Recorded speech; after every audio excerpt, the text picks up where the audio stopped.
നമ്മുടെ ഫോക്കസിനെ എപ്പോഴും ഫ്രഷ് ആയിട്ട് നിർത്തുവാനും ഒരു കാര്യം ചെയ്യുവാൻ കുറച്ചധിക സമയം ഇരിക്കേണ്ടി വരുമ്പോഴുള്ള മടുപ്പ് ഒഴിവാക്കുവാനും ഉപയോഗിക്കാവുന്ന ടെക്നിക്കാണ് പൊമറോഡോ.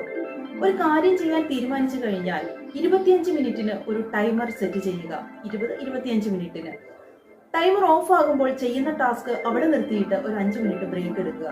വീണ്ടും 20-25 മിനിറ്റിന് ടൈമർ സെറ്റ് ചെയ്തുകൊണ്ട് ടാസ്ക് ചെയ്യാനിരിക്കുക. ടാസ്ക് തുടരുക. അത് തീരുന്നിടത്ത് ടാസ്ക് നിർത്തിക്കൊണ്ട് 5 മിനിറ്റ് ബ്രേക്ക് എടുക്കുക. 4 തവണ ഇത് ആവർത്തിക്കുക. അതിനുശേഷം ഒരു ലോങ് ബ്രേക്ക് എടുക്കുക, അരമണിക്കൂറിൻ്റെത്. ഫോക്കസിനെ എപ്പോഴും ഫ്രഷ് ആയിട്ട് നിർത്തുവാനും നമ്മുടെ ആ ഒരു മടുപ്പ് ഒഴിവാക്കുവാനും നമുക്ക് സാധിക്കും.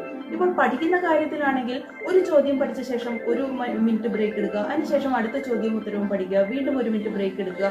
അങ്ങനെ ആ പാഠം തീരുന്നത് വരെ ഓരോ മിനിറ്റിന്റെ ബ്രേക്ക് എടുത്തുകൊണ്ട് നമുക്ക് പഠിക്കുവാനും പാഠം തീർന്നു കഴിയുമ്പോൾ ഒരു ലോങ് ബ്രേക്ക് എടുക്കുവാനും നമുക്ക് സാധിക്കും.